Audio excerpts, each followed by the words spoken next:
Ora ora kanggo. Ora ora. Ora nek rak jeblokan aku sing iki dipindah wae. Nah, awakmu sing pojok.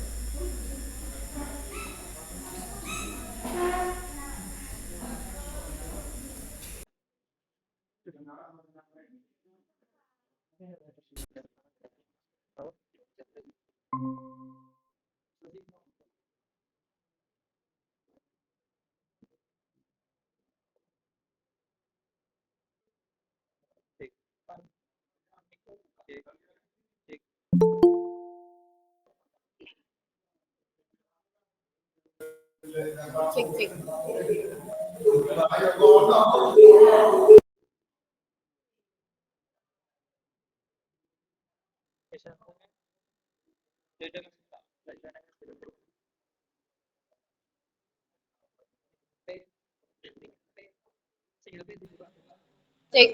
Cek cek.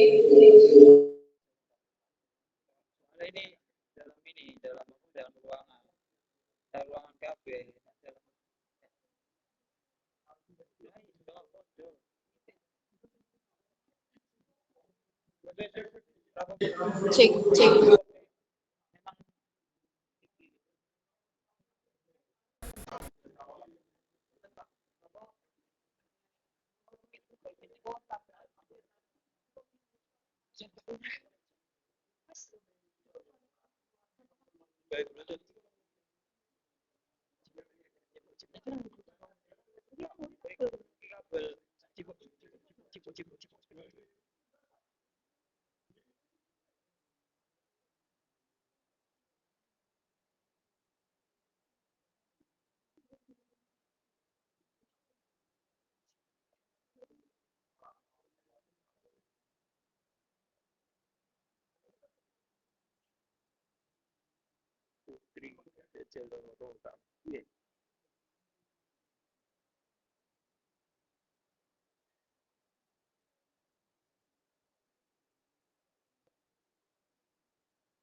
ora.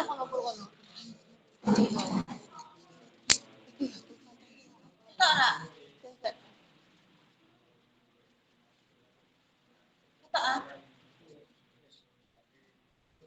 Apa iki gobloknya mana? Wis kene wae. Mbak mau apa? Satu, dua, tiga. Pas ya? Kok ireng menit apaan? Yang budek filter pak. Rasanya gini.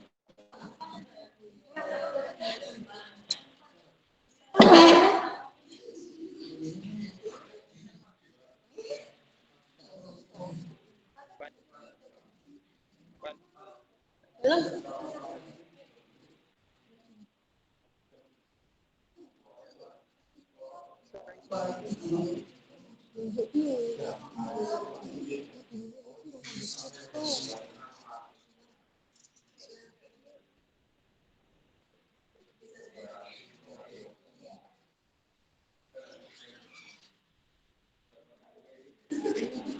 Ini kayak gitu.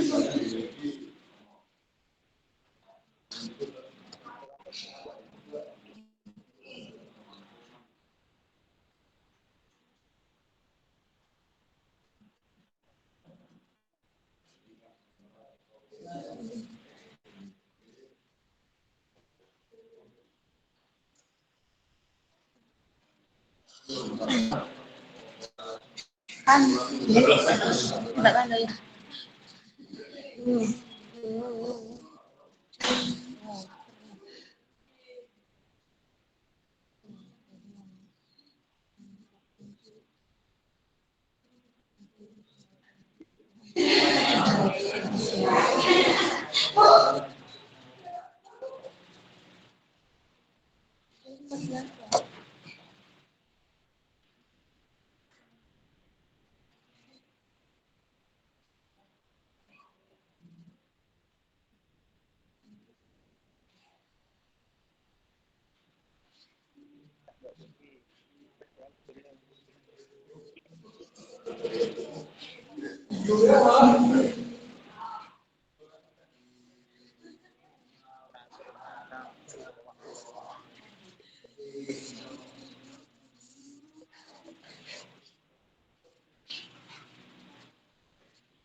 Ono sing wis masuk iki no connecting.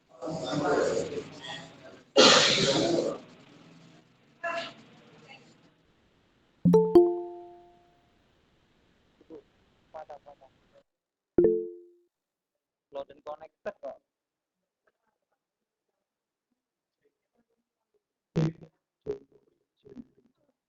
Cek.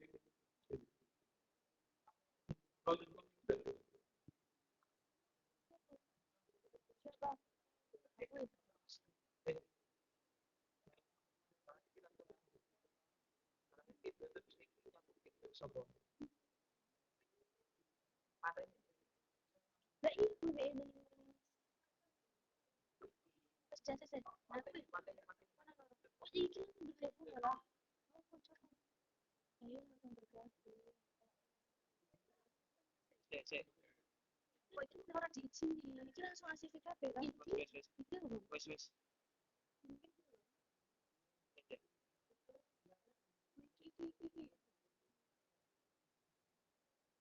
Sambung. Tak kena kok wis mau piye lho. Apa kon sama anak iki wis tak ambil. Ya saya Wis. GMC asli.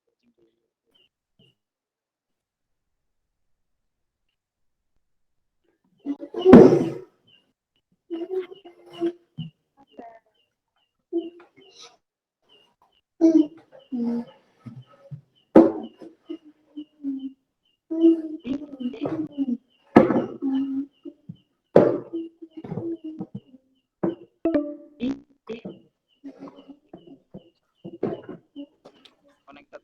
Lelang di woi. Oke. Ya. Son ini son.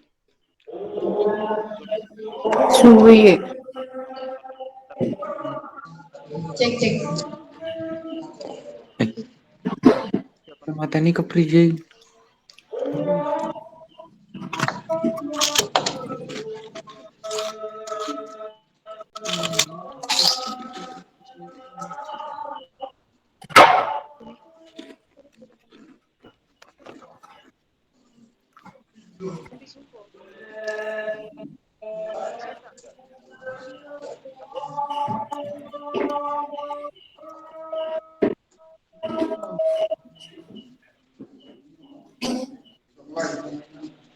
Mangga Pak.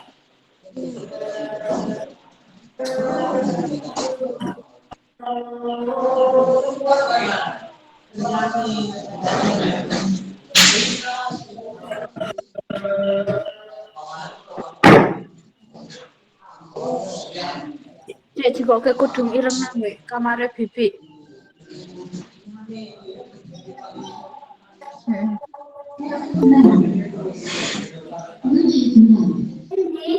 Ireng nang hanger.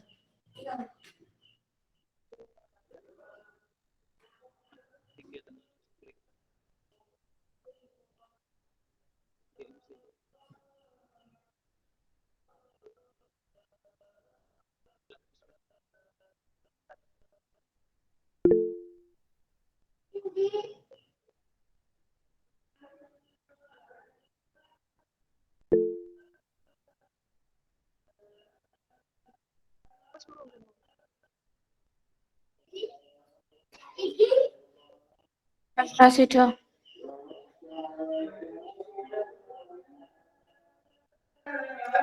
Iki kepriye kon kepriye woi. Kon nyimak kon nyimak. Kono meneng wae kon nyimak kepriye. Ayo. Suwi.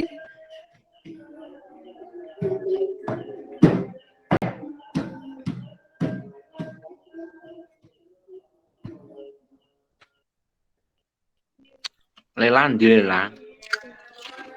Kamu nanya. Ya orang ngerti toh.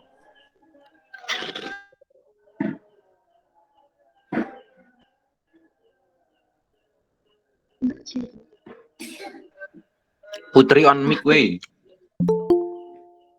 Putri Sawo. Putri lho ndur dhewe lho. Kancane Kau. lelang.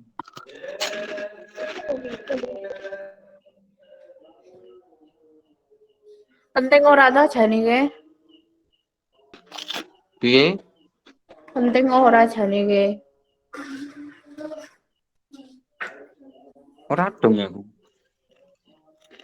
Wah, keluar wae, wah. Masuk.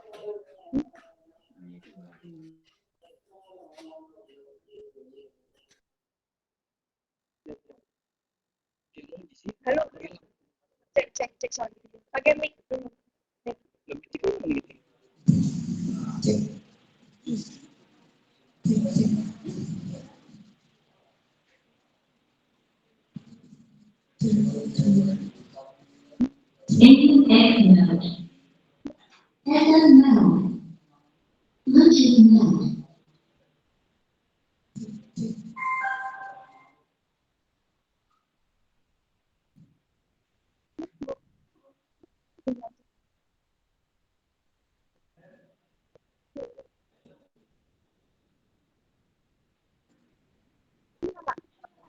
Cek, cek, Hah? cek, cek, cek, cek.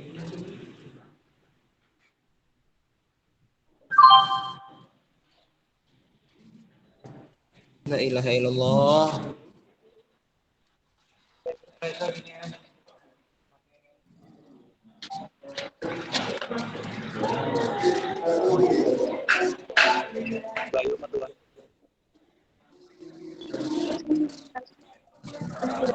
Terus dimulai, dimulai. Bukakan di TikTok. Iki link baru. Iki link 30 menit lagi loh.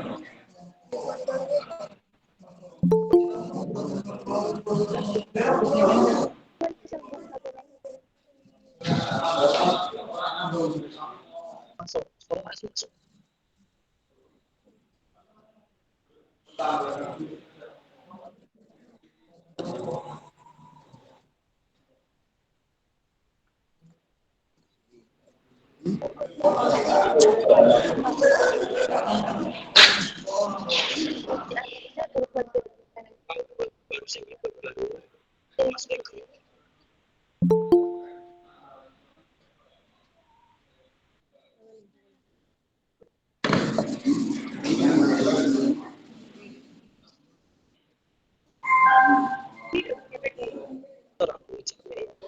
Wih, ana kuntet tuh.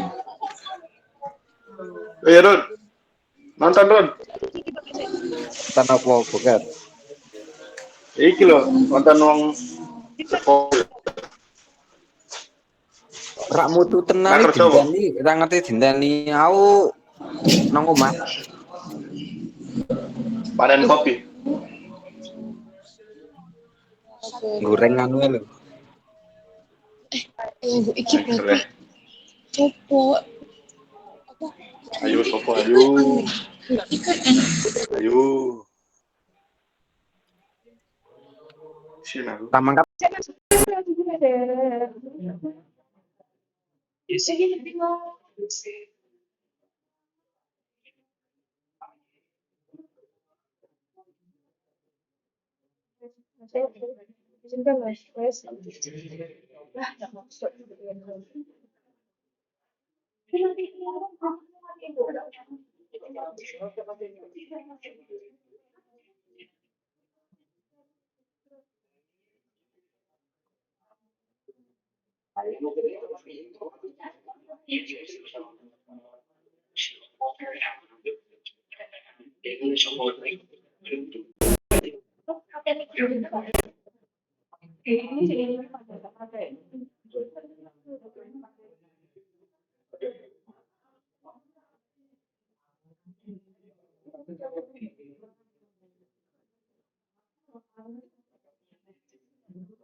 Akan menit mana itu diakhiri akan goili mana berarti buku ya.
Cepat aja.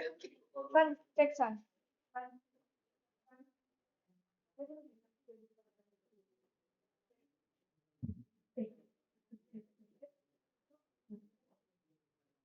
Tapi kini mati kok.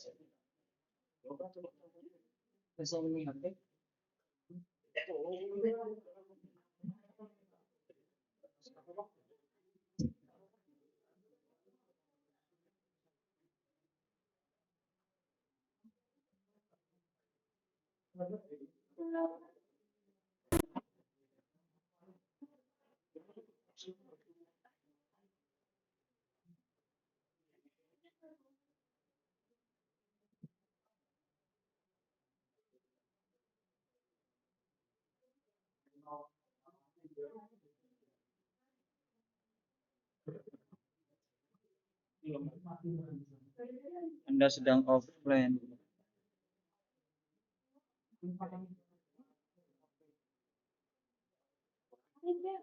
Iki Iki lagi di ini.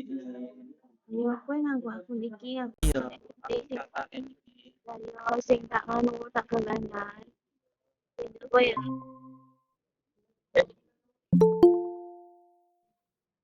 Nis, sing lawas wae iso. Iso. Sing lawas iso. Ora iso, sing gawe sing lawas wae. Ditarik. Ya iki sing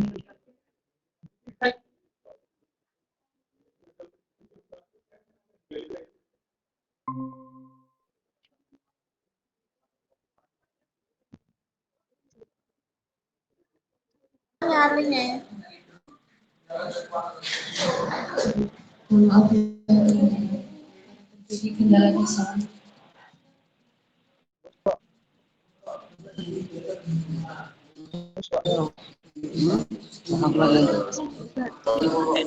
no TMPP DLG.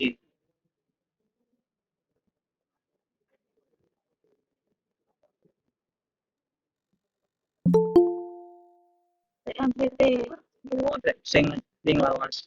Sing iki. anyar Sing iki. Aku ganggunya sing iki.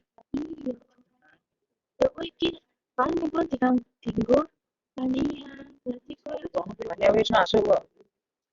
go akun KKN go laptop Ya, ini Fania sudah masuk. sing go akun KKN yo makanya kowe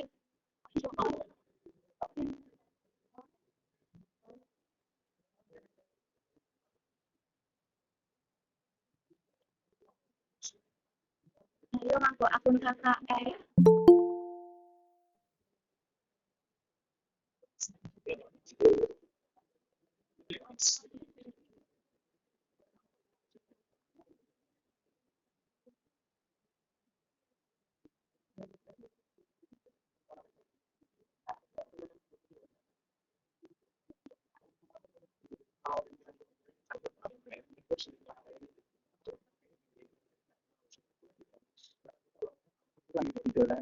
Masalah itu.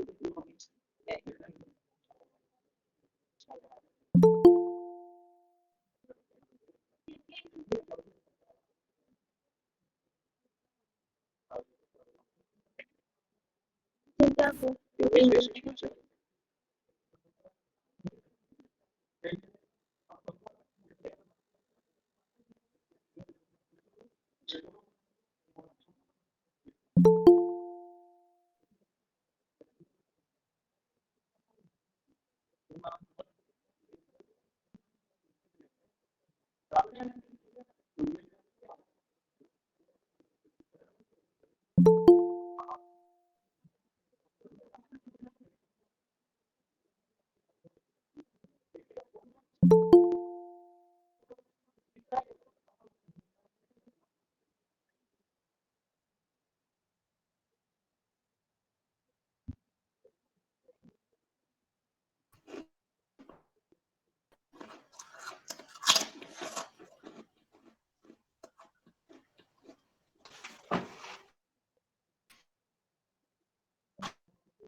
Assalamualaikum warahmatullahi wabarakatuh. Ngomong sing endi? Alhamdulillahirabbil alamin. Wa bihi nasta'inu 'ala umuri dunya waddin. Wassalatu wassalamu ala asrofil anbiya'i wal mursalin. Sayyidina wa maulana Muhammadin wa ala alihi wa sahbihi ajma'in. Amma ba'du. Yang terhormat Bapak Sucipto Mulyo selaku Kepala Desa Pucuk Sari beserta staf jajarannya. Yang terhormat Kak Yayu Sri Rahayu SH selaku pemateri. Yang terhormat Ketua Panitia Muhammad Hasan Lutfi. Yang terhormat Ketua PKK Ibu Fiha Solehah. Yang terhormat anggota Karang Taruna dari Dusun Pucuk dan Santren. Yang terhormat segenap teman-teman KKN Posko 9 dan yang kami hormati dari yang berbahagia. Untuk acara pada malam hari ini. Puji syukur kehadirat Allah Subhanahu wa Ta'ala yang telah melimpahkan rahmat, taufik, hidayah dan hidayahnya kepada kita semua, sehingga kita dapat berkumpul bersama dalam acara sosialisasi dengan tema mewujudkan kesetaraan, hapus segala bentuk kekerasan dan diskriminasi berbasis gender. Yang oleh KKN Posko 94 ini dalam keadaan sehat tanpa halangan suatu apapun. Tak lupa sholawat serta salam kita junjungan kepada Nabi kita, Nabi besar Muhammad SAW, beserta keluarga para sahabatnya. Mudah-mudahan kita mendapatkan syafaatnya di yaumul akhir nanti. Amin amin Allahumma amin. Hadirin yang berbahagia, sebelum memasuki acara, perkenankan saya untuk membacakan susunan acara pada malam hari ini. Acara yang pertama pembukaan, acara yang kedua sambutan, acara yang ketiga pemaparan materi, acara yang keempat sesi tanya jawab, dan acara yang terakhir yakni penutup. Untuk acara yang pertama, marilah kita buka dengan membaca umum kitab bersama-sama. Al-Fatihah.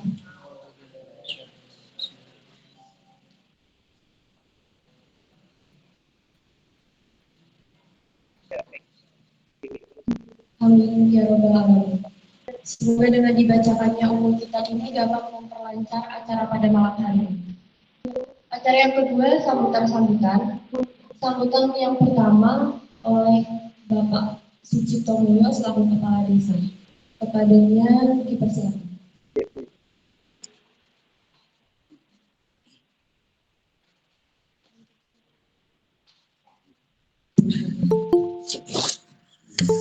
Assalamualaikum warahmatullahi wabarakatuh.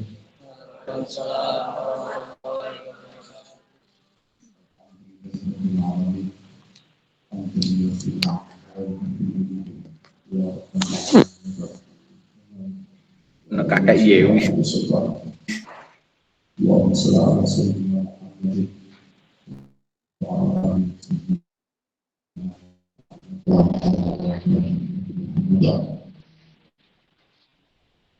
Yang saya hormati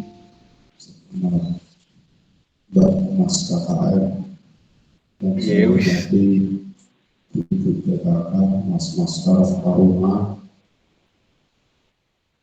dan perangkat yang dalam maaf. Terima kasih, alhamdulillah pada malam hari ini kita bertemu dalam acara yang digelar oleh Mas Panitia, Mas Lutfi sebagai Ketua Panitia. Semoga pada malam hari ini bisa bermanfaat untuk kita semua. Sebanyak ilmu yang kita dapatkan tentunya manfaat di dunia dan akhirat. Pertama kita lupa kita panjatkan rasa puji syukur kepada Allah Subhanahu wa Ta'ala, yang mana pada malam hari ini kita masih diberi sempat nikmat sehat, nikmat iman, dan semua nikmat kita dapatkan. Tentunya tak luput dari rasa syukur, sholawat serta salam selalu senantiasa kita sampaikan kebahagiaan kepada Muhammad SAW sehingga kita dapat syafaatnya yang terakhir diakui benar-benar menjadi umat Rasulullah SAW. Untuk saya atas nama kepala desa monggo memberikan ruang waktu untuk Mbak Mas KKN selaku untuk menjalankan proker pertemuan hari ini. Semoga bermanfaat untuk Mbak Mas KKN, memberikan ilmu yang kita hanya bisa berdoakan mensupport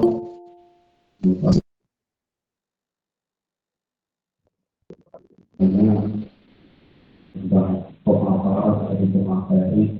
Ini juga masih bingung tentang masalah gender, arah gender yang dimaksud saat ini mengerucut ke hal apa sudah belum tahu ya. Pokoknya insya Allah saya ikut saja dengan kesetaraan pemilihan kesetaraan tadi, kesetaraan dalam hal mana yang dimaksud. Ya, saya yakin karena ini dari Wali Songo tentunya tetap menggunakan dasar-dasar otomatis yang tidak senantiasa tentunya kita tentang gendernya. Ketiga yang sebetulnya itu betul itu setara, karena setara itu tidak harus sama, tidak harus searah. Kalau searah malah tidak, karena ada pilihan semua gara-gara tidak searah. Apa obat ibumu? Kira mas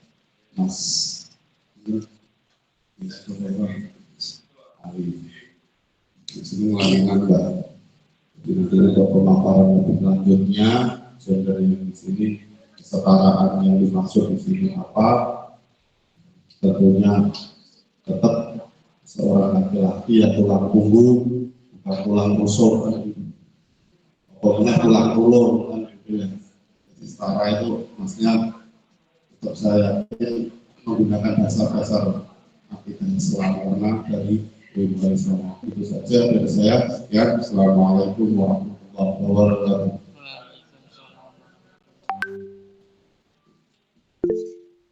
Terima kasih atas sambutannya. Sambutan yang kedua akan disampaikan oleh Ketua Panitia Muhammad Hasan Lutfi. Kepadanya dipersilakan. Assalamualaikum warahmatullahi wabarakatuh. Alhamdulillahirabbil alamin wa bihi nasta'in ala umuri dunya. Wassalatu wassalamu ala asyrofil anbiya'i wal mursalin wa ala alihi washabihi ajmain. Yang terhormat kepada Bapak Sucipto Mulyo selaku Kepala Desa Bojosari, dan yang terhormat kepada Ketua BK Ibu Ika Solihah, yang terhormat kepada kepada Mbak Yayu Sri Rahayu SH sebagai pemateri, yang terhormat kepada anggota Karang Taruna Dusun Pucung dan Candan, yang terhormat kepada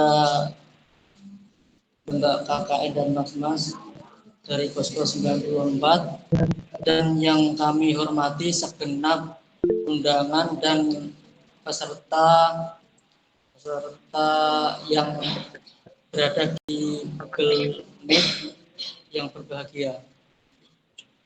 Pertama-tama marilah kita ucapkan rasa syukur kepada Allah yang telah memberikan nikmat dan kesehatan sehingga kita bisa berkumpul pada acara malam hari ini.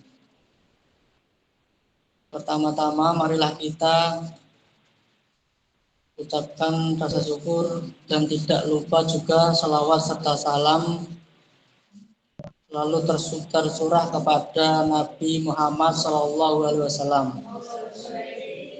Tidak ada lagi yang lebih membahagiakan dari hari ini, sebab akhirnya acara yang kita tunggu-tunggu ini dapat terlaksana. Dan di sini saya sebagai ketua divisi gender akan memberikan sosialisasi dan akan diberikan materi kepada Mbak Yayu. Untuk hadirin yang saya hormati, secara umum acara sosialisasi ini akan menjelaskan tentang mewujudkan kesetaraan hapus diskriminasi berbasis gender. Dan kami berharap semua ini bermanfaat dan mendapatkan berkah baik bagi kita semua. Dan sambutan yang terakhir, saya kembali mengungkapkan terima kasih kepada semua anggota yang bekerja untuk membantu kami. Dan terima kasih sambutan yang telah kami sampaikan. Kami segenap divisi gender, mohon maaf bila ada kata-kata yang salah dan kurang berkenan. Dan terima kasih atas waktunya. Wassalamualaikum warahmatullahi wabarakatuh.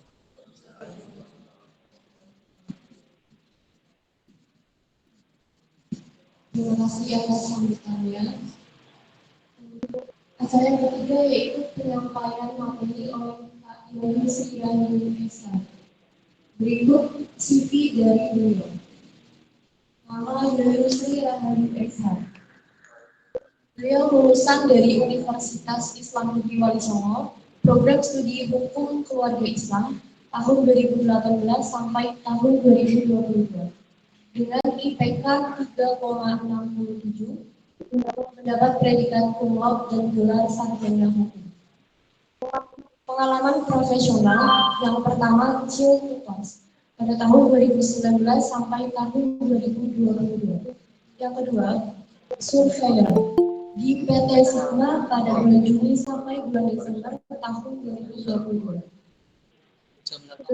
Beliau memiliki pengalaman organisasi yang pertama advokasi PMII Rasya UIN Wali Songo tahun 2020 sampai 2021. Yang kedua, media and network di Kopri PMII UIN Wali Songo tahun 2021 sampai tahun 2022. Yang ketiga, sekretaris di Badan Eksekutif Mahasiswa Himpunan Mahasiswa Jurusan. Beliau mengikuti pelatihan, yang pertama pelatihan paralegal yang diselenggarakan oleh Dewan Eksekutif Mahasiswa Fakultas Syariah dan Hukum UIN Wali Songo bersama LPKBHI UIN Wali Songo. Yang kedua, mengikuti karya latihan bantuan hukum LBH Bandung yang diselenggarakan oleh Lembaga Bantuan Hukum Bandung. Beliau memiliki keterampilan deadline oriented, writing, research reporting, data analysis, public speaking, leadership with empathy contest. Demikian CV dari pemateri kita pada malam hari ini. Kepada Kak Yayu, dipersilakan untuk menyampaikan materinya.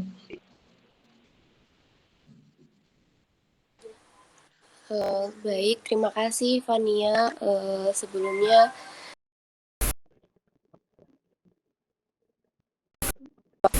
ibu-ibu, bapak-bapak, mbak-mbak,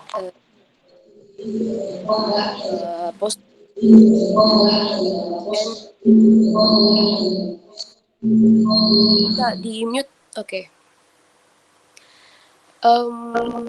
Sebenarnya tadi di CV-nya itu terlalu ini ya, terlalu ndaki-ndaki ya. Di sini teman-teman kita sama-sama belajar gitu ya.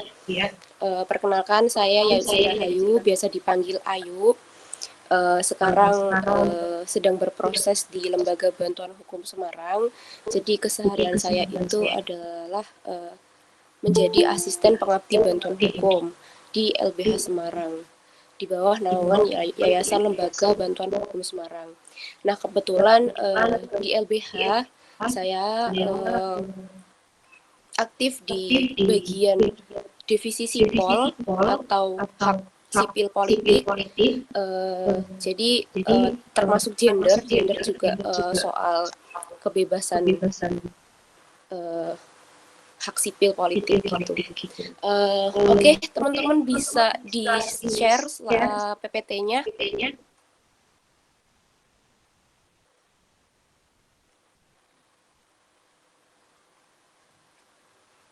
Halo?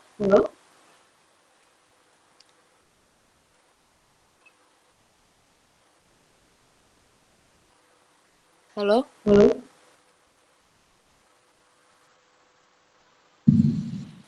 Iya Kak. Oke, suaraku jelas ya teman-teman? Oke. Jelas. Oke, berarti teman-teman yang offline juga udah bisa lihat itu ya, PPT-nya ya. Tapi kita Sudah bisa Kak Yayu. Ya, sudah Mbak, sudah masuk. Oke. Teman-teman, ini disclaimer, aku panggil semua teman-teman ya biar kita setara, baik muda, tua, laki-laki, perempuan atau gender yang lain. Jadi kita benar-benar di sini setara. Di sini nanti aku bukan bukan memposisikan diriku sebagai orang yang lebih tahu, tapi di sini aku hanya menginformasikan kepada teman-teman yang ada di forum diskusi ini. Nanti siapapun yang punya pendapat boleh disuarakan, pun nanti apabila ada informasiku yang kurang lengkap nanti bisa dilengkapi gitu ya teman-teman. Oke, kita langsung masuk ke rules atau aturan dalam diskusi kali ini. Jadi rules-nya, slide rules, slide-nya Kak.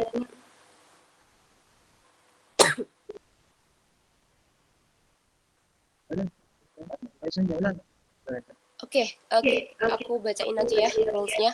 Yang pertama itu rules-nya membangun ruang aman tanpa diskriminatif. Jadi nanti masing-masing kita nggak boleh saling boleh beda pendapat, cuman nggak boleh saling bullying dan lain sebagainya, karena itu adalah suatu bentuk diskriminasi.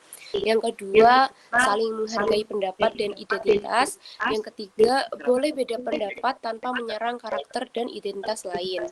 Nah, kemudian nanti kalau teman-teman nggak nyaman dengan pembahasan ini atau ke-trigger, keganggu gitu ya, nanti teman-teman bisa ambil jeda atau nanti teman-teman bisa keluar dari room diskusi gitu. Oke, masuk slide selanjutnya. Aku mau tanya nih sama teman-teman baik offline maupun online ya. Apa sih ciri-ciri dari perempuan dan laki-laki? Apa ciri-ciri sifat dan fungsi sebagai perempuan dan laki-laki? Siapa yang mau jawab?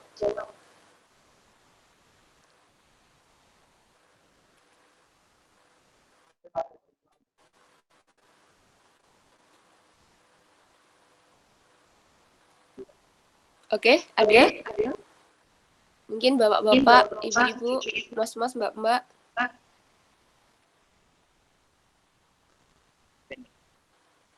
Sepi ya?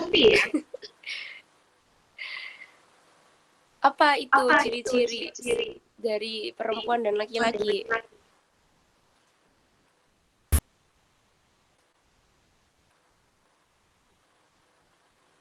Mana ini suaranya? Beda, Mbak. Apa? Gimana? Dalam mengurus rumah tangga pun kan sudah berbeda, Mbak.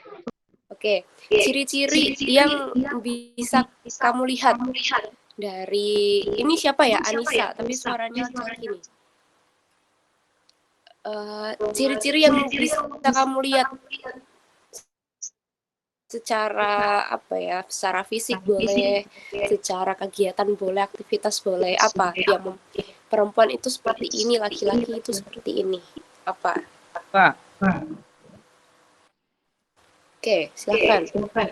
Kalau menurutku pribadi sih lebih ke psikis ya. Kalau ciri-cirinya nggak bisa secara fisik. Kalau fisik lebih kalian mungkin lebih tahu. Mungkin kalau menurutku pribadi, kalau perempuan itu lebih gunain perasaan, sedangkan laki-laki itu lebih banyak pakai logika.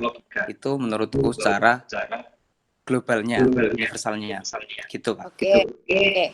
Ada lagi yang lain atau mungkin siapa tadi? Ada tambahan? Kalau soal fungsi, ya karena itu ya laki-laki pakai logika dan perempuan pakai perasaan, jadi fungsinya saling melengkapi. Ya, fungsinya misalkan nih laki-laki menurutmu lebih pakai logika. Dengan apa dia menggunakan logika itu misalkan, terus kemudian perempuan lebih menggunakan perasaan.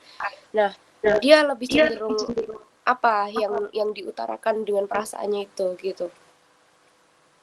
Mungkin gini Kak, mungkin ini ya. Kalau logika kan bisa di matematis, artinya kayak 1 tambah 1 ketemunya 2 gitu kan. Tapi kalau pakai perasaan itu tidak perlu 1 tambah 1 2, ya bisa jadi sama dengan 2 karena punya perasaan tuh kayak tidak bisa di logika gitu loh Kak. Jadi ya karena aku bilang tadi saling melengkapi, artinya gimana jelasinnya ya, kok bingung juga. Tapi secara di otakku tuh ada, ini apa mau diucapin susah. Intinya gitu, saling lengkapi aja Kak. Oke. Kalau sifatnya teman-teman apa?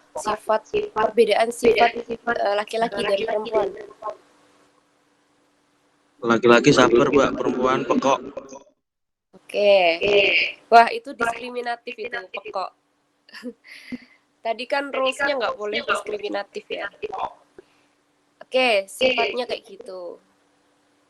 Terus ada lagi nggak?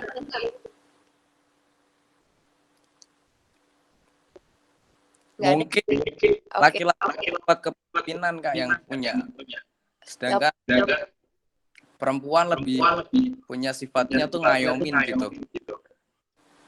Nah, kepemimpinan, pemimpin kan juga mengayomi. Jadi perempuan boleh dong. Boleh. Katanya keterangan gender.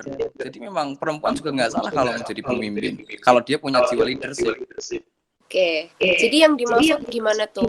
Laki-laki sifatnya lebih ke kepemimpinan ya. Kalau lebih mengayomi. Dalam posisi apa itu? Kalau kepemimpinan itu untuk memajukan suatu institusi atau organisasi gitu Kak. Kalau mengayomi artinya lebih ke ngatur psikisnya. Maksudnya biar nggak down, gimana kalau bawaan biar nggak down, gimana kalau intinya lebih ke karakter, ngelola karakter gitu loh Kak. Oke, kita lanjut ya. Makasih teman-teman. Slide selanjutnya. Nah, ini kita bongkar perbedaan jenis kelamin dan gender. Nah, ini yang sering apa ya, gagal paham ya teman-teman. Bisa slide-nya. Nah, jenis kelamin itu adalah karakter biologis, sedangkan gender itu peran yang ditentukan secara sosial. Jadi gender itu bukan alat kelamin ya, tapi gender itu adalah peran. Nah, sedangkan, biasanya teman-teman tuh membedakannya itu seks dan gender. Seks itu adalah alat kelamin, laki-laki, perempuan. Ada juga intersex. Intersex itu orang yang nggak punya vagina atau penis, tapi dia bisa mix gitu. Nah, itu yang datangnya dari Tuhan atau sebuah kodrat. Nah, itu yang disebut jenis kelamin atau karakter biologis, sedangkan gender itu peran yang ditentukan secara sosial. Jadi gender itu diciptakan dari konstruk sosial, dari masyarakat itu sendiri. Nah, ada tuh gender, perempuan, laki-laki, transgender, non-binary.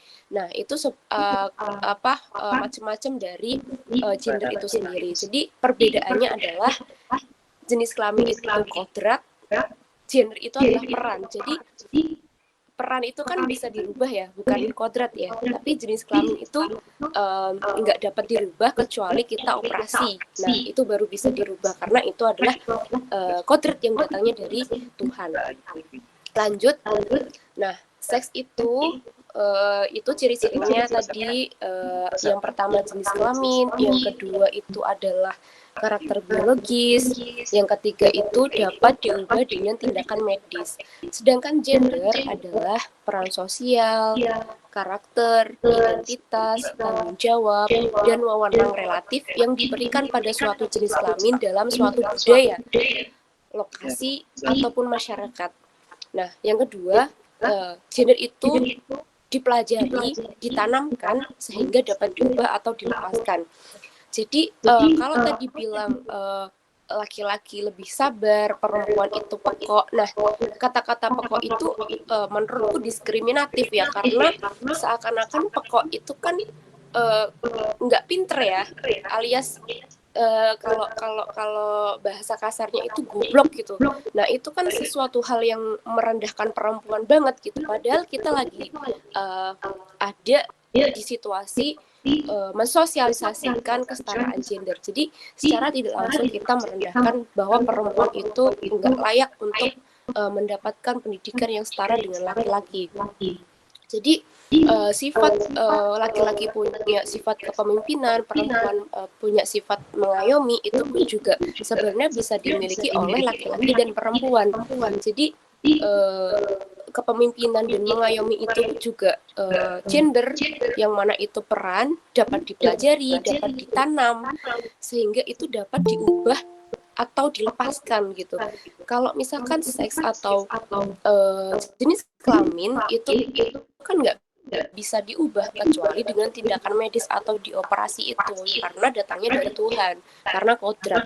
Jadi ibu-ibu yang harus mencuci, memasak, ngepel, nyapu, dan pekerjaan domestik yang lainnya itu bukan sesuatu kodrat, tapi itu adalah peran yang bisa dilakukan oleh laki-laki dan perempuan gitu. Jadi kodrat perempuan itu hanya 4. Yang pertama menstruasi, hamil, melahirkan, dan menyusui, yang nggak bisa dilakukan oleh laki-laki. Pun laki-laki juga punya kodrat tersendiri yang nggak dipunyai oleh perempuan. Tetapi pekerjaan-pekerjaan domestik seperti masak, nyapu, ngepel, bersih-bersih, mencuci baju, mencuci piring, itu adalah peran yang bisa dilakukan, yang bisa dibagi biar enggak terlalu berat untuk ibu-ibu ya. Misalkan ibu-ibu yang di rumah tangga, ibu-ibu itu bisa dilakukan, bisa dibagi oleh suami, oleh anak, yang sehingga bisa dilakukan bersama-sama biar lebih ringan gitu. Jadi gender itu dapat diubah, gender itu bukan kodrat. Ingat ya, kodrat perempuan ada 4. Lanjut, slide selanjutnya tentang norma gender. Lagi norma gender. Nah, norma gender itu ada 3. Slide-nya lanjut ya. Norma gender itu ada 3. Yang pertama itu norma gender diajarkan dan ditanamkan sedari lahir, sehingga selalu diharapkan dapat memenuhi ekspektasi gender. Jadi ketika kita hidup dari kecil di lingkungannya seperti misalkan nih aku perempuan, udah kamu itu nggak usah sekolah tinggi-tinggi, toh nanti kamu juga kalau nikah akan di dapur gitu, akan punya anak, ngurus anak, kamu nggak usah sekolah tinggi-tinggi. Nah, itu adalah yang diajarkan gitu, misalkan yang diajarkan sedari kecil. Yang diajarkan pun oleh anak laki-laki, ketika nangis ya, udah gak boleh nangis, kamu kan laki-laki, harus kuat, harus bla bla bla. Tapi kalau perempuan nangis itu kan normal, tapi laki-laki nangis itu seakan-akan hal yang memalukan gitu. Padahal kita sama-sama manusia, kita punya emosi, punya rasa sedih, kita berhak untuk nangis, untuk cerita, itu bukan apa ya, bukan hal yang memalukan. Nangis, laki-laki menangis itu bukan hal yang memalukan. Laki-laki nggak harus terlihat kuat kok. Perempuan juga nggak harus selalu terlihat lemah kok. Perempuan bukan lemah, tapi perempuan punya perasaan dan dia bisa mengekspresikan perasaan itu. Misalkan kalau sedih nangis. Ada juga perempuan yang kalau sedih nggak nangis, misalkan. Itu kan sebuah karakter ya yang diajarkan oleh lingkungan dia hidup gitu. Jadi laki-laki itu boleh menangis, itu bukan hal memalukan dan itu hak dia untuk mengekspresikan apa yang ada di dalam dirinya. Kemudian yang kedua, norma gender dapat meningkatkan kerentanan terhadap seorang individu. Dan yang ketiga, norma dapat diubah. Tadi ya, gender itu dapat diubah kalau kita diajarkan sedari kecil bahwa laki-laki itu harus kuat, gak boleh nangis, perempuan gak usah berpendidikan tinggi, itu dapat diubah. Jadi kita perempuan laki-laki itu berhak punya pendidikan yang setara, punya hak untuk mengenyam pendidikan setinggi-tingginya, asalkan dia punya kemauan yang tinggi dan kualitas diri yang mau terus untuk belajar. Next. Kadang-kadang orang itu bingung ya, kesetaraan gender atau keadilan gender ya gitu. Nah, ini yang sering jadi perdebatan ya. Kita membahas kesetaraan gender atau gender equality. Jadi kesetaraan itu bukan berarti kita ingin menyamai, tapi kita sebagai perempuan menuntut untuk haknya disamakan oleh laki-laki, disetarakan, bukan sama ya. Kalau sama kan nanti secara kodrat pun ingin sama, tapi kesetaraan bukan berarti sama. Jadi kesetaraan itu adalah semua orang menerima perlakuan yang setara dan mempunyai hak, mempunyai kesempatan, mempunyai sumber daya, perlindungan yang sama, tanpa diskriminatif berdasarkan identitas gendernya. Jadi teman-teman tahu kan bahwa setiap manusia itu punya hak asasi manusia yang melekat dari dia dalam kandungan sampai dia mati. Jadi setiap manusia punya hak untuk diperlakukan dengan setara. Misalkan laki-laki dan perempuan, anak laki-laki dan perempuan itu berhak untuk diperlakukan dengan setara. Jadi kalau misalkan punya anak laki-laki, jangan diprioritaskan untuk berpendidikan tinggi, tapi perempuan juga harus diprioritaskan untuk berpendidikan tinggi karena dia punya hak sebagai manusia untuk punya pendidikan tinggi. Dia punya hak untuk berkesempatan untuk mengenyam juga pendidikan. Jadi perlakuannya harus setara, nggak boleh dibeda-bedakan antara laki-laki dan perempuan. Kalau keadilan gender itu lebih ke cara berpikir dan prakteknya. Jadi karena posisi laki-laki dan perempuan itu semulanya berbeda, maka dibutuhkan keadilan gender untuk memberikan kesempatan tambahan kepada perempuan supaya dapat menempati posisi yang sama dengan laki-laki, yang setara gitu ya. Bahwa anggapan atau stigma bahwa perempuan nggak pantas jadi pemimpin karena terlalu bawa perasaan dan laki-laki yang terlalu logika sehingga dia pantas untuk jadi pemimpin. Nah, itu sebuah anggapan yang semula merugikan perempuan. Jadi seakan-akan pemimpin perempuan itu jauh dari kata layak dibanding dari pemimpin laki-laki. Padahal nggak ada salahnya kalau misalkan perempuan itu punya kapasitas, punya kualitas, dia mencukupi secara keilmuan, dia punya pengalaman banyak sehingga dia mampu memimpin. Maksudnya why not gitu, nggak apa-apa gitu. Kenapa seakan-akan kalau misalkan di kampus nih dalam organisasi mahasiswa gitu ya, kalau misalkan ada pemimpin laki-laki, kenapa harus perempuan gitu. Nah itu kan juga sebenarnya belum memenuhi keadilan gender itu sendiri. Pun di desa-desa misalkan ada calonnya Pak Lurah nih, mending Pak Lurah aja karena laki-laki gitu. Kenapa nggak boleh milih yang perempuan gitu? Padahal misalkan perempuan lebih cakap dan mampu dalam keilmuan. Nah, itu sebenarnya adalah anggapan-anggapan yang dibentuk oleh manusia sendiri sehingga kita punya anggapan seperti itu. Padahal laki-laki dan perempuan itu punya kesempatan yang sama. Tuh. Oke, next.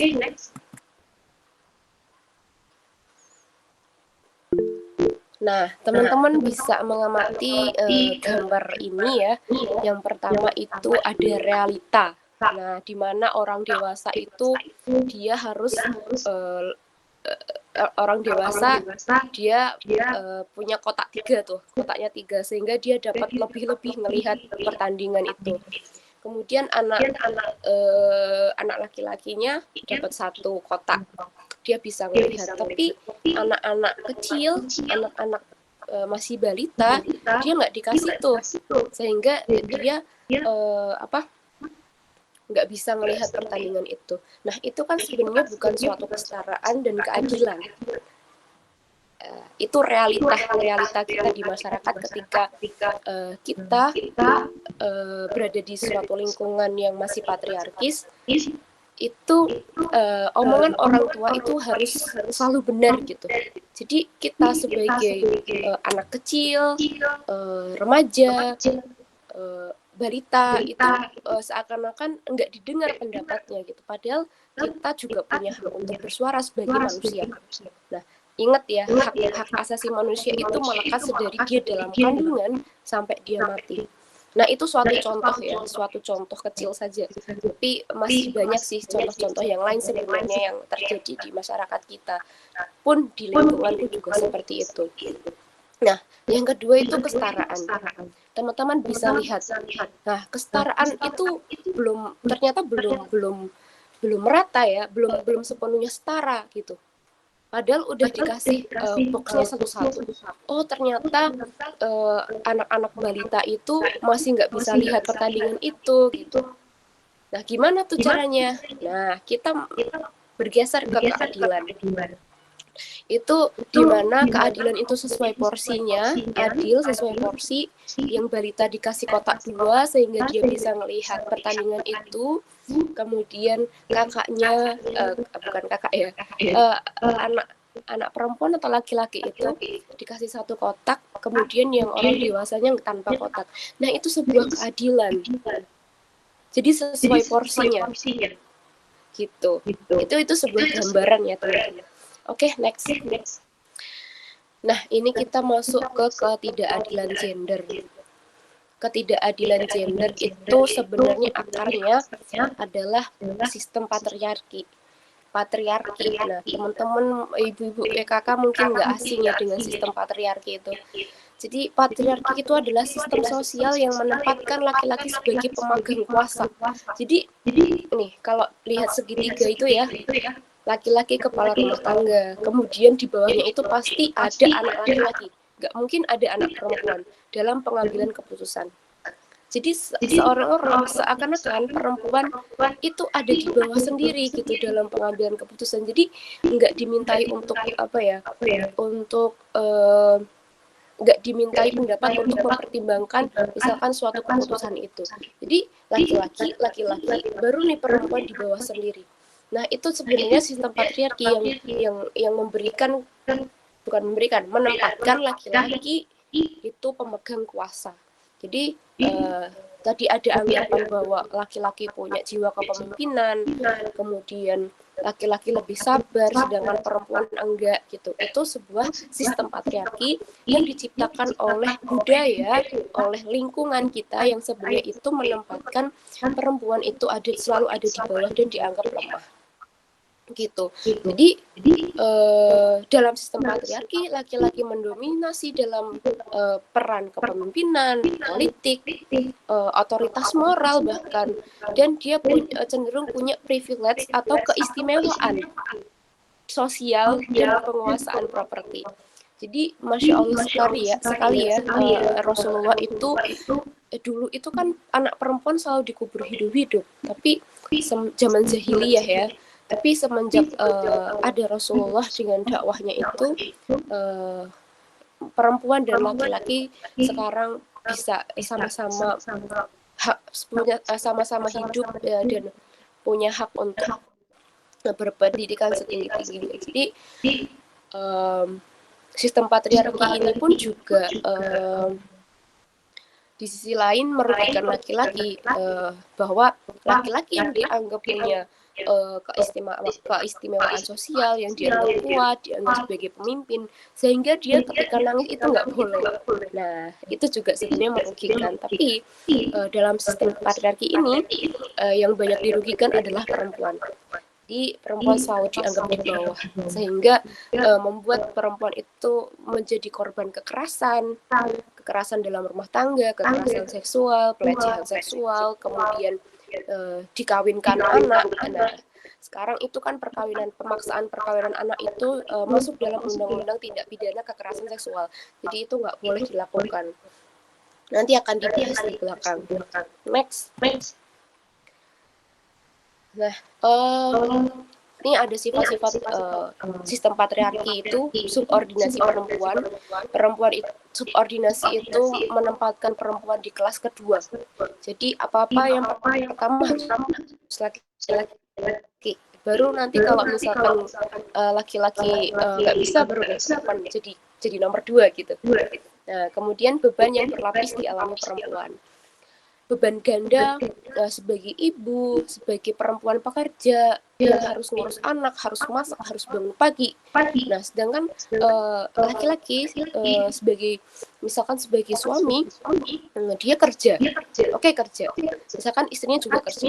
Nah, tapi perempuan yang punya beban berlapis nih, punya beban ngurus anak nanti ngomong anak juga, belum juga menyusui, masak, bersih rumah, nyuci baju, nyuci piring dan sebagainya. Nah, itu sebenarnya nggak boleh gitu. Kenapa? Karena itu adalah beban yang berlapis yang diarahkan semuanya ke perempuan. Padahal kan mengurus rumah tangga, nyapu, ngepel, masak itu kan bisa dibagi, bisa dikerjakan oleh laki-laki dan perempuan. Jadi jangan membebankan pekerjaan itu semuanya ke perempuan gitu ya. Kemudian diskriminasi atau kekerasan berbasis gender dan eksklusi sosial atau marginalisasi. Marginalisasi itu orang yang yang jauh dari kata sejahtera. Jadi dia nggak inklusif, dia nggak punya nggak punya dibatasi dalam mengekspresikan haknya dalam berbicara, kemudian mengekspresikan haknya dalam berpendidikan, misalkan dalam kemampuan dia gitu. Itu masih belum maksimal gitu ya, karena adanya budaya patriarki itu. Oke, teman-teman, apakah teman-teman ini ya sharing ya? Apakah kamu pernah mengalami ketidakadilan gender dalam suatu institusi, organisasi, atau keluarga? Ceritakan dong pengalaman kalian. Boleh nih sharing dari penjelasanku tadi ya.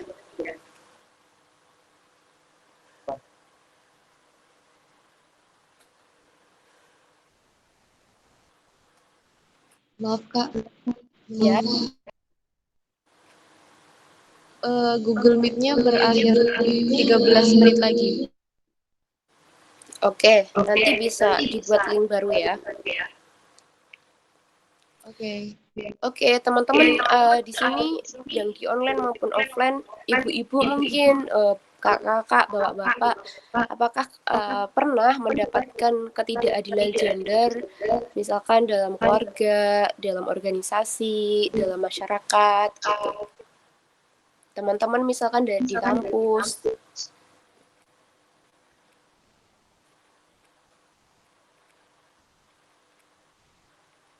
Ada nggak? Silakan teman-teman.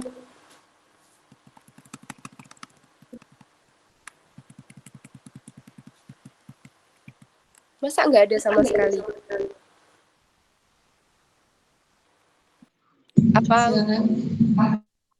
Apa nggak paham? Penjelasanku kurang jelas atau gimana?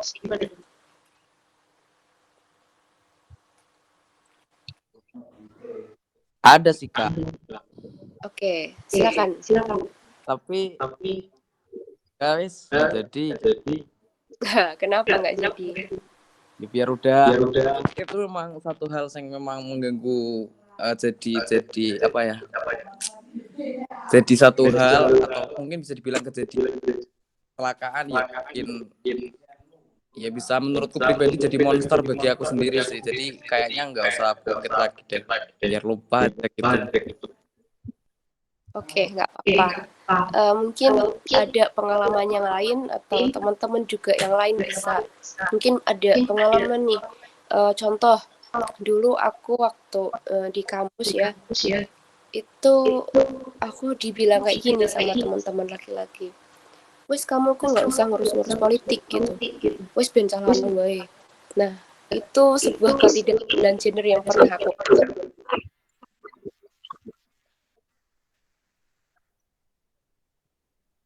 Oke, teman-teman ada nggak yang misalkan di keluarga gitu atau di organisasi?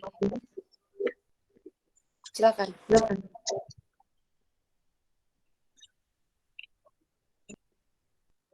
Oke Kak.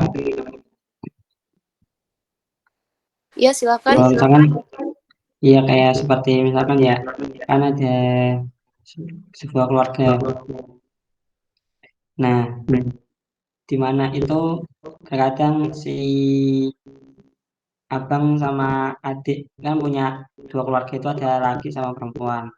Nah, yang perempuan itu adik lah.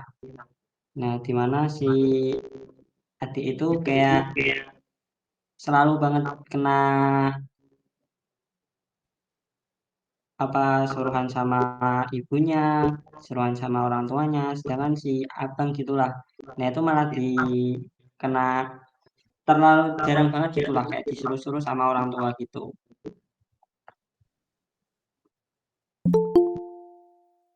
Oke, itu Iya, itu kan kayak termasuk ke apa kesenjangan gitu ya. Oke, itu pengalaman ya. Jadi sebenarnya, nah itu. Tapi aku nggak bisa menyalahkan ini ya, cara didiknya dari masing-masing orang tua. Itu kan punya cara pendidikan masing-masing ke anak-anaknya. Tapi kalau misalkan untuk disuruh-suruh sih, bagiku itu mungkin cara didik ya. Cuman aku juga nggak menormalisasikan itu. Tapi walaupun lebih tua, lebih muda, laki-laki dan perempuan itu kan punya apa ya, harusnya disetarakan gitu loh. Apa ya, diperlakukan dengan setara, dengan ya adil gitu, sesuai porsinya gitu. Jadi kalau misalkan kalian punya apa, kalian punya pengalaman gitu ya mengenai ketidakadilan gender itu sendiri, ya gimana cara kalian menjelaskan sebagai agen of change. Nah, mahasiswa ya, itu adalah apa sih, jargon. Nah, itu teman-teman bisa oh ternyata ini loh, aku tuh punya hak. Jadi setiap manusia tuh punya hak asasi manusia, di mana dia berhak untuk diperlakukan setara, untuk diperlakukan sama laki-laki dan perempuan, kayak gitu ya. Nah, ada lagi pengalaman teman-teman mungkin?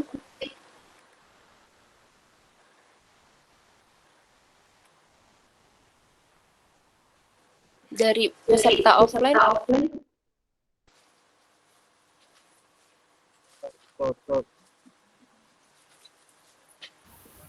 Oke, kita lanjut ya. Oh, ada.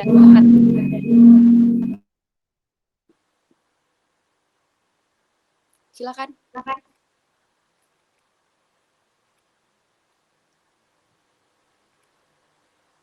Ada atau enggak? Enggak ada.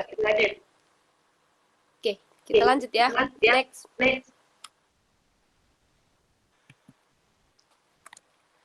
Oke, teman-teman, ini kita membicarakan soal feminisme. Barangkali ibu-ibu, bapak-bapak mungkin asing dengan kata-kata feminis. Nah, biasanya dengarnya kata feminim. Feminim itu lawannya maskulin. Nah, feminim itu terlalu perempuan banget. Tapi kalau maskulin itu macho gitu, cowok banget gitu. Nah, itu sebenarnya itu apa ya, sebutan konstruk sosial aja sih sebenarnya ya. Nah, feminisme itu adalah gerakan sosial sebagai gerakan sosial. Feminisme itu ideologi, gerakan, dan sikap politik perjuangan kesetaraan bagi semua gender untuk menghapus penindasan berbasis gender serta membebaskan agar semua gender memilih apa yang terbaik untuk diri mereka. Jadi kalau misalkan teman-teman mahasiswa misalkan mendengar kata feminisme itu serem ya, perempuan-perempuan yang punya ideologi feminis itu serem ya, terlalu melawan gitu mungkin. Bisa jadi ada kata-kata seperti itu, terlalu independen dan lain sebagainya. Nah, itu sebuah gerakan sosial yang sebenarnya memang untuk melawan apa? Melawan budaya patriarki, bukan melawan laki-laki atau melawan gender yang lain misalkan. Tapi itu feminis itu kan enggak hanya penggeraknya enggak hanya perempuan aja, tapi banyak kok feminisme laki-laki. Teman-temanku juga punya ideologi feminis yang dia selalu menyuarakan keadilan untuk perempuan yang setara dengan laki-laki. Jadi feminisme ini ada karena untuk membebaskan agar semua gender itu bisa memilih yang terbaik untuk diri mereka masing-masing. Jadi nanti udah nggak ada tuh stigma atau anggapan bahwa laki-laki lebih unggul, laki-laki lebih kuat, perempuan itu pekok gitu ya, laki-laki lebih sabar dan lain sebagainya. Jadi seperti itu ya. Next.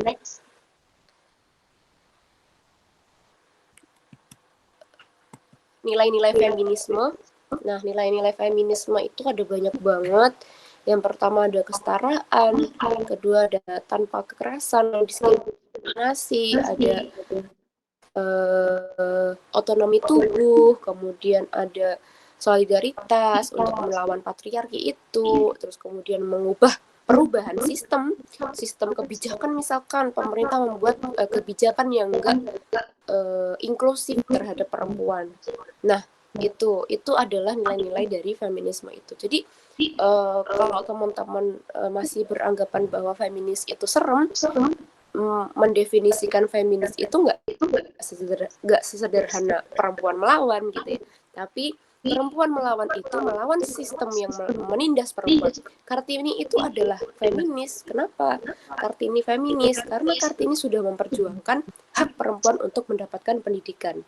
Nah, secara tidak langsung dia melawan sistem yang dulu itu ya, sistem zaman kolonial, perempuan nggak boleh sekolah, perempuan harus masak aja gitu. Jadi yang berburu adalah laki-laki dan perempuan nanti yang di rumah dan masak, mengolah hasil buruan itu.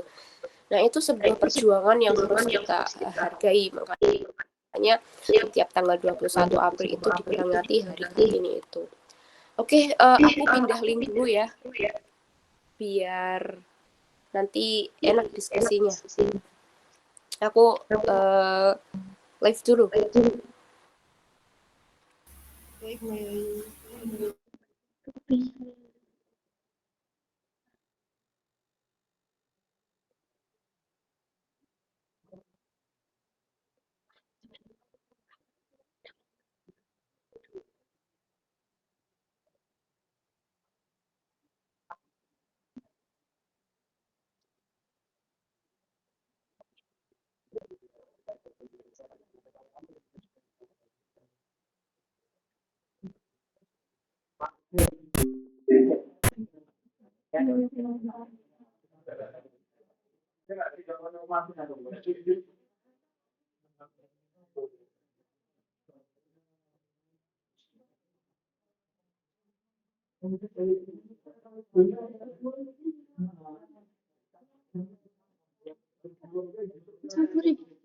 iki piro kodenya XAD IHMD FID bisa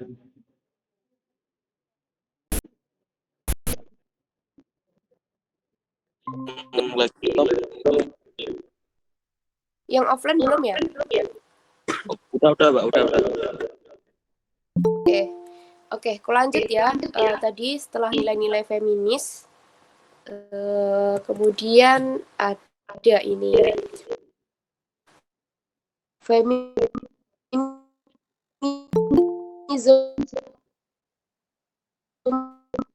for everybody, feminis untuk semuanya.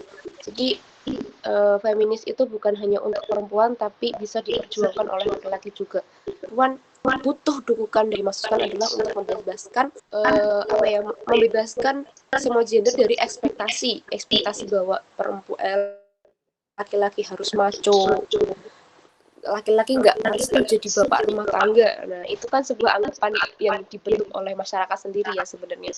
Padahal nggak apa-apa loh, bapak rumah tangga tuh nggak apa-apa, bukan ibu rumah tangga tuh nggak apa-apa gitu. Tapi kan dalam hukum Islam pun laki-laki wajib untuk menafkahi gitu ya, jadi harus bekerja. Kemudian yang kedua itu membantu semua gender mengekspresikan diri. Jadi tadi laki-laki berhak untuk mengekspresikan dirinya, perempuan berhak untuk mengekspresikan dirinya dengan cara apa? Mungkin perempuan berdandan ya, itu sebuah ekspresi diri. Kita nggak boleh membanding-bandingkan antara dandanan perempuan yang A, perempuan B, C, D dan lain sebagainya dibanding-bandingkan, karena itu sebuah ekspresi dari dirinya sendiri. Jadi nggak apa-apa. Dan kemudian laki-laki pun juga punya ekspresi dalam dirinya sendiri. Ada laki-laki yang mudah nangis gitu. Nah, itu ekspresi dan itu nggak apa-apa banget. Jadi nggak perlu malu lagi untuk laki-laki yang sedih dan pengen nangis, pengen ngungkapin isi hatinya, misalkan curhat ke teman-temannya, teman cewek atau teman laki-laki, itu pun nggak apa-apa karena itu adalah sebuah ekspresi. Jadi laki-laki bisa membahas emosi, kemudian pikiran tanpa merasa malu dan tertekan. Nah, itu anggapan masyarakat ya. Jadi teman-teman nggak usah merasa malu. Kemudian membuka ruang yang baru untuk semua gender, seperti laki-laki bekerja di bidang yang sering kali diremehkan, misalkan sebagai perawat.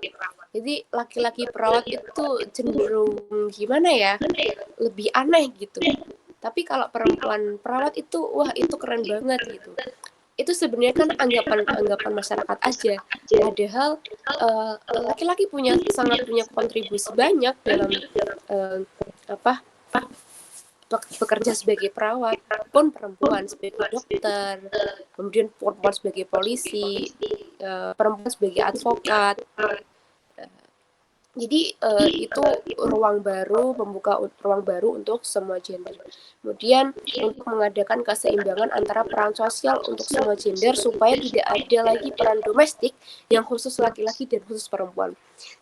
Jadi nggak ada lagi memasak, nyapu, ngepel, nyuci piring, mencuci baju, itu adalah peran khusus untuk perempuan ya. Tapi itu sama-sama. Jadi nanti teman-teman KKN, untuk teman-teman perempuan yang disuruh masak, misalkan kalau ada tamu suruh buat kopi, itu bisa dilakukan oleh laki-laki ya. Jadi teman-teman nanti bisa protes kalau teman-teman laki-laki nyuruh gitu ya. Kan itu pekerjaan perempuan. No, itu bukan pekerjaan perempuan aja, tapi itu bisa dilakukan sama-sama. Jadi bisa lah kalian nanti bisa bikin jadwal. Alasannya nanti laki-laki, aku kan nggak bisa masak. Nah, itu sebenarnya kan yang diajarkan kita dari kecil ya sama orang tua misalkan, atau dengan lingkungan kita, bahwa laki-laki nggak boleh ngewangi masak. Wes, laki-laki nggak boleh ngewangi masak gitu. Nah, sehingga kan itu nggak bisa masak. Jadi itu bisa belajar kok. Jadi itu nggak apa-apa. Nanti ingat ya teman-teman perempuan harus tegas tuh, harus bagi tuh perannya, bahwa perempuan nggak hanya ditugasin untuk masak aja. Next, Nah, seringkali kan dari budaya patriarki itu melahirkan apa ya, kekerasan terhadap perempuan, terutama kalau misalkan sering di desa-desa itu terhadap anak perempuan. Jadi misalkan banyak kejadian kehamilan yang tidak direncanakan tapi anaknya masih di bawah umur, seringkali solusinya adalah menikah gitu. Padahal menikah itu bukan solusi gitu. Sebagai anak ya, anak-anak perempuan, dan kehamilan yang tidak direncanakan atau yang seringkali masyarakat sebut dalam tanda kutip umumnya itu hamil di luar nikah, itu solusinya bukan menikah, tetapi kita bisa kalau perempuannya korban kekerasan, misalkan diperkosa gitu ya, itu kan solusinya bisa perempuan juga punya hak atas dirinya sendiri, atas otoritas tubuhnya, berhak memilih untuk punya anak atau enggak, untuk melahirkan anak atau enggak. Nah, kalau misalkan korban kekerasan itu tidak baik untuk dilanjutkan, nah sekarang kan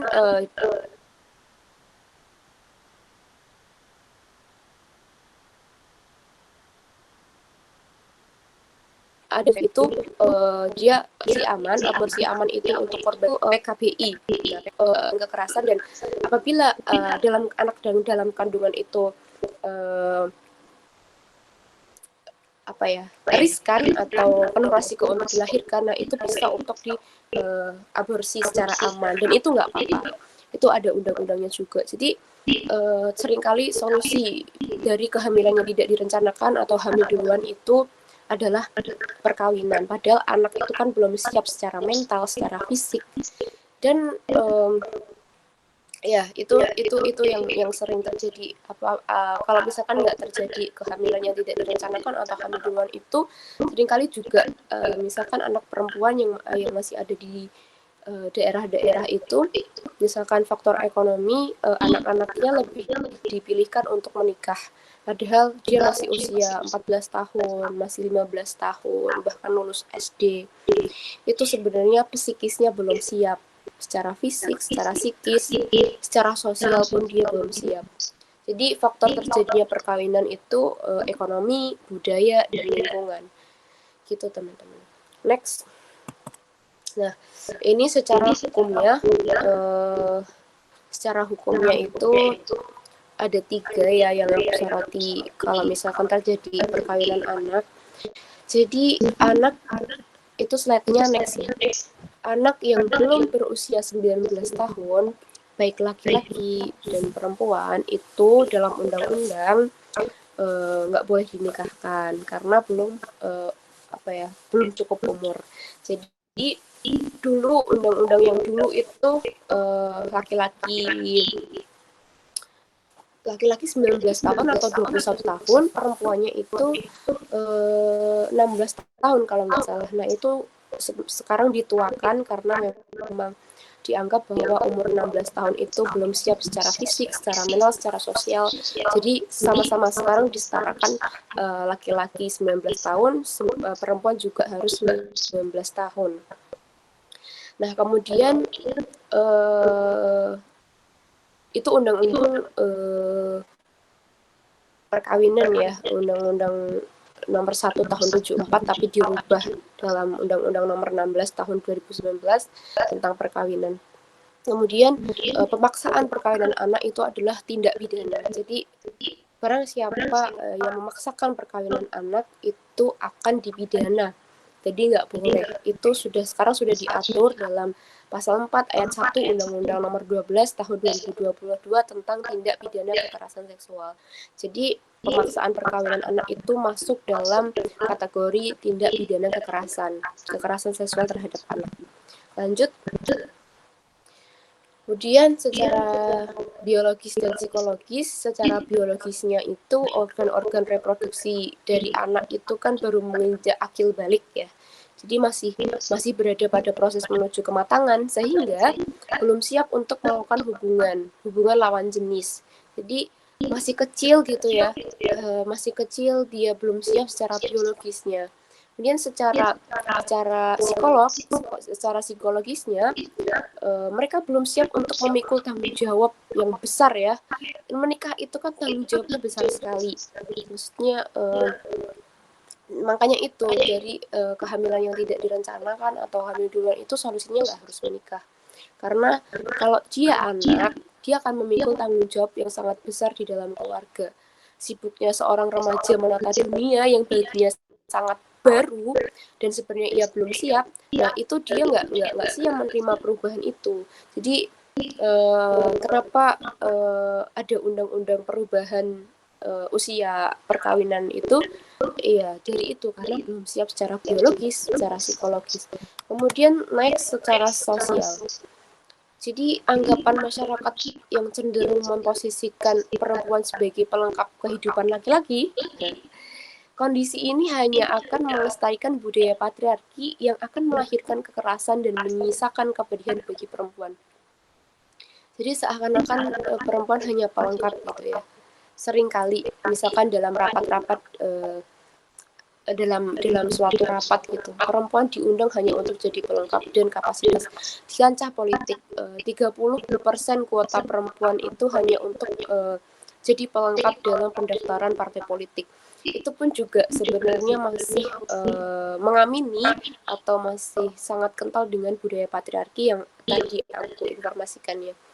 Jadi perkawinan anak itu sangat merugikan anak itu sendiri secara hukum, kemudian secara sosial, secara psikis, dan secara biologisnya. Next. Kemudian dari perkawinan anak itu nanti akan melahirkan polemik baru atau masalah baru. Yang pertama ada perceraian, yang kedua prostitusi anak.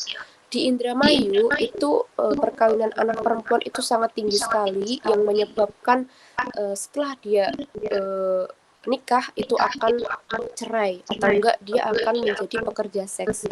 Nah itu sebenarnya juga berdampak negatif dari anak perempuan itu. Perceraian itu melahirkan atau memberikan dampak positif dan negatif. Kalau misalkan positifnya, kalau misalkan lingkaran itu toksik atau beracun dan mengganggu keberlangsungan hidup seseorang, cerai itu memang menjadi jalan pintasnya. Tapi walaupun perceraian itu nggak disukai oleh Tuhan ya, tapi kalau misalkan kita sudah berada di dalam kekerasan ya, baik secara fisik, secara ekonomi, secara mental, itu kan nggak boleh. Ada juga undang-undang perlindungan KDRT itu namanya undang-undang PKDRT, undang-undang tindak pidana kekerasan dalam rumah tangga, itu juga nggak boleh. Negatifnya dari perceraian itu kan ada mental, ada fisik, ada ekonomi, ada anggapan dari masyarakat dan berdampak juga ke anaknya. Jadi seringkali juga perceraian itu bukan solusi. Next, nah ini aku sudah ngomongin banyak panjang lebar ya, sampai teman-teman mungkin bosen. Jadi kesejahteraan perempuan itu perlu dukungan semua pihak. Anak perempuan merupakan salah satu kelompok rentan yang harus dilindungi dari segala jenis kejahatan. Perkawinan anak perlu ditangani bersama, baik dari instansi, pemerintah, kolektif maupun masyarakat. Jadi kalau jargonnya pemerintah Provinsi Jawa Tengah itu jo kawin bocah, nah itu sangat berdampak. Makanya perkawinan anak itu harus harus mulai jangan dilakukan gitu kan. Next.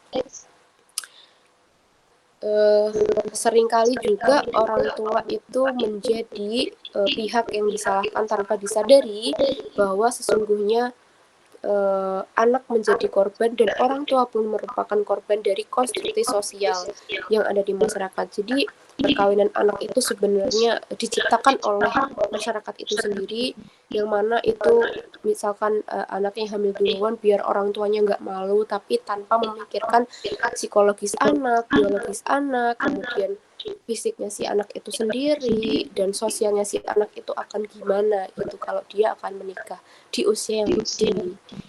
Oke, teman-teman, terima kasih. Itu ya, bersama membangun ruang aman bagi semuanya. Terima kasih, teman-teman.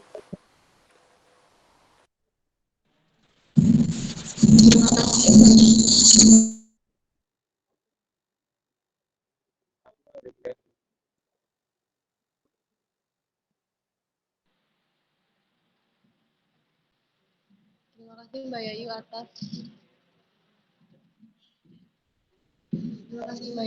pemaparan materinya. Semoga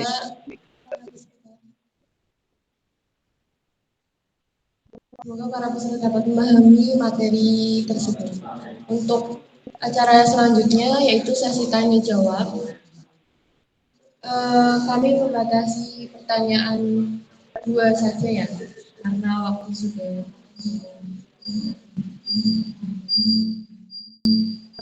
Bagi peserta offline maupun online yang ingin bertanya, dipersilakan. Yang online yang ingin bertanya bisa open mic. Yang offline silakan.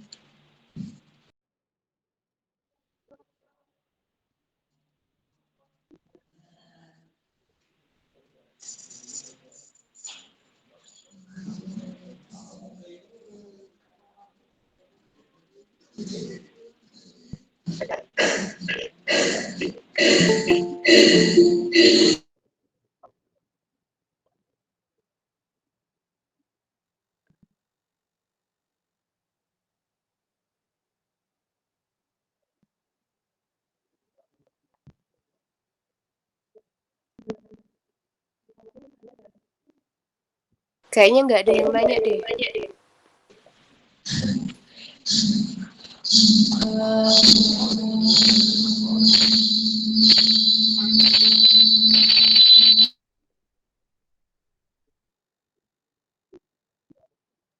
Cintanya, Mbak. Ya, silakan.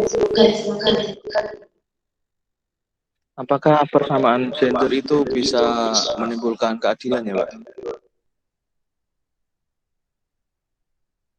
Apakah persamaan gender bisa menimbulkan keadilan?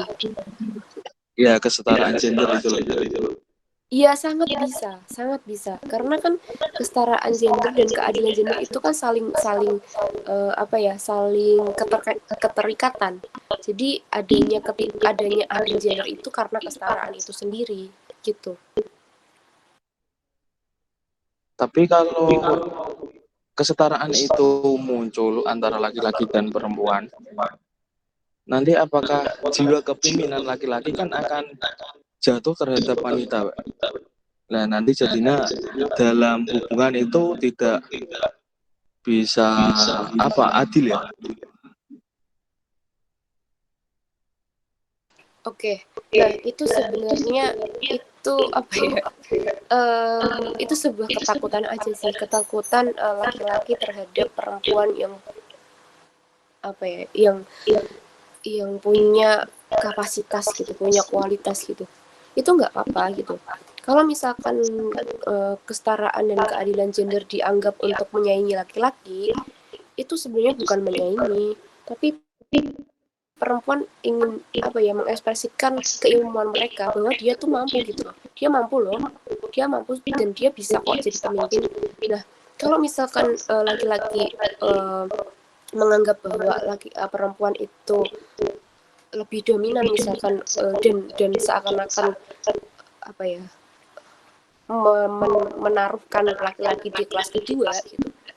Ya itu keberhasilan seorang keberhasilan feminis atau gerakan feminis itu. Kenapa? Gerakan perempuan itu tujuannya ya untuk menyamakan, untuk menyetarakan gitu, dan mewujudkan keadilan itu sendiri. Jadi kan misalkan perempuan lebih show up gitu ya, misalkan itu bukan karena untuk merendahkan laki-laki, tapi karena dia mampu, dia punya kualitas sebagai seorang pemimpin dan dia punya keilmuan. Itu sih. Oh, baik, Mbak. Terima kasih banyak ya, Mbak.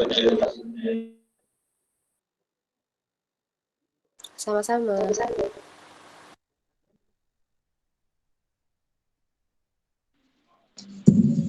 Silakan yang offline ada yang mau bertanya.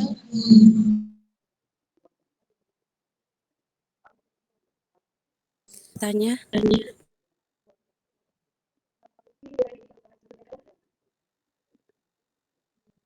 Kan.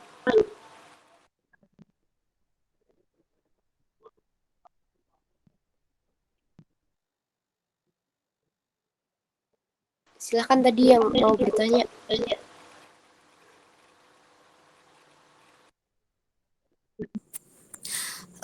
Saya izin bertanya, mengapa di masa saat ini yang dapat dikatakan sudah modern dan hukumnya pun sudah bagus di Indonesia, terutama banyak terjadi kasus kekerasan seksual, terutama terhadap anak usia dini. Terima kasih. Bisa diulang Kak, karena putus-putus suaranya. Izin bertanya, mengapa di masa saat ini yang dapat dikatakan sudah modern dan hukum di Indonesia pun sudah bagus, banyak terjadi kasus kekerasan seksual, terutama terhadap anak usia dini. Terima kasih.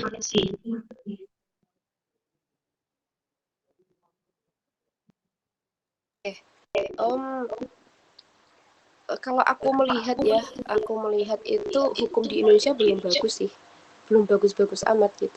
Tapi dengan adanya Undang-Undang Nomor 2 tahun 2022 tentang tindak pidana kekerasan seksual itu menjadi sebuah terobosan yang mana untuk menghukum pelaku kekerasan seksual. Nah seringkali juga kekerasan seksual itu terhadap anak terutama sering dinormalisasikan, apalagi kalau pelakunya itu keluarga sendiri. Nah, kemarin teman-teman di Lembaga Bantuan Hukum Semarang itu banyak menangani kasus-kasus kekerasan seksual terhadap anak, maksudnya dia ketika kecil dapat perlakuan kejahatan itu, kemudian baru speak up ketika dia sudah berani dan sudah dewasa. Nah itu seringkali juga dalam pembuktian di kepolisian itu juga dipersulit gitu karena memang alasannya sudah lama. Tapi di sisi lain sekarang Kementerian Pemberdayaan Perempuan dan Anak itu Pemberdayaan dan Perlindungan Anak Kemen PPPA itu sedang merancang aturan turunan dari Undang-Undang TPKS tersebut. Nah, Undang-Undang TPKS itu sebenarnya sudah sangat solusi walaupun peraturan-peraturan yang lain, undang-undang yang lain itu sebenarnya ada yang timpang dengan Undang-Undang TPKS ini, tapi sebenarnya Undang-Undang TPKS ini cukup menjawab dan menjadi solusi dari pencegahan dan perlindungan terhadap korban kekerasan seksual, terutama anak. Kalau anak nanti kan dia pakainya Undang-Undang Perlindungan Anak ya. Jadi gitu teman-teman. Hukum di Indonesia ini menurutku belum bagus karena masih banyak perampasan lahan, masih banyak perempuan yang menjadi korban kekerasan, anak yang menjadi korban kekerasan juga, kemudian masih banyak isu-isu kebebasan beragama dan berkeyakinan yang didiskriminasi gitu ya. Masih banyak kasus-kasus yang belum ditangani oleh pemerintah sehingga tetapi pemerintah justru mengeluarkan kebijakan-kebijakan yang tidak pro dengan kepentingan rakyat itu sendiri, tetapi demi kepentingan pejabat itu sendiri. Kalau kita melihat di Kendal itu kan ada Suropanto ya. Nah itu juga lahan konflik, salah satu lahan konflik yang didampingi oleh LBH. Di situ ada perampasan lahan, perampasan hak masyarakat gitu. Tapi kerennya masyarakat juga masih tetap memperjuangkan dan terus melawan ketidakadilan itu. Nah itu sebenarnya yang harus sama-sama kita junjung untuk mencapai keadilan gender juga. Terus melawan ketidakadilan. Gitu teman-teman. Baik, terima kasih Mbak. Sama-sama.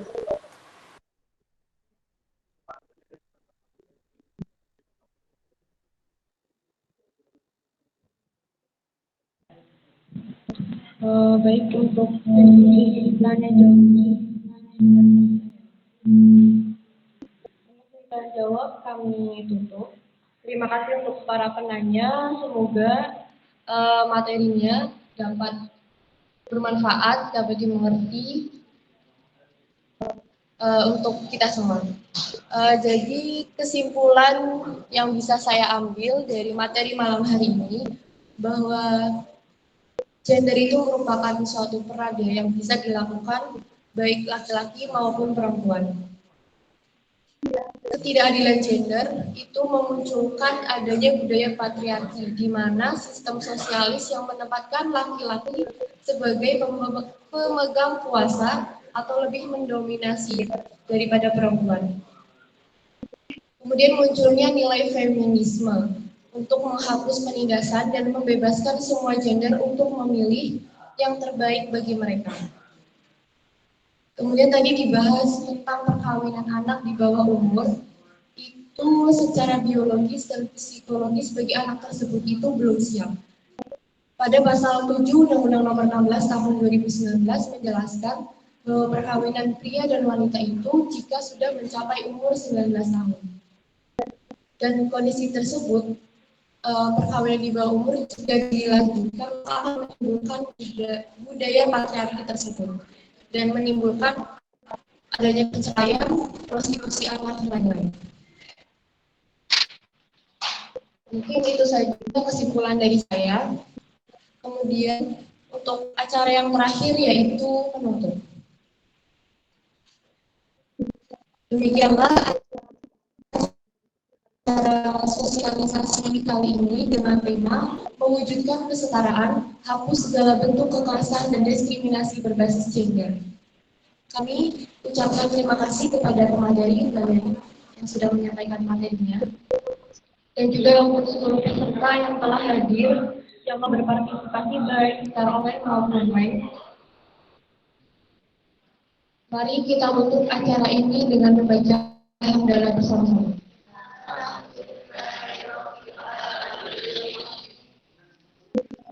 Sekian dari saya, kurang lebihnya mohon maaf. Wassalamualaikum warahmatullahi wabarakatuh. Waalaikumsalam warahmatullahi wabarakatuh.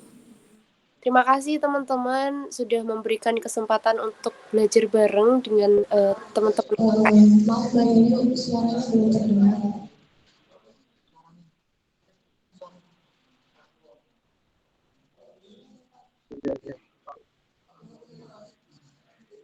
Bagaimana Mbak Yuni? Terima kasih teman-teman, aku izin keluar ya. Sampai jumpa. Terima kasih Mbak, sama-sama.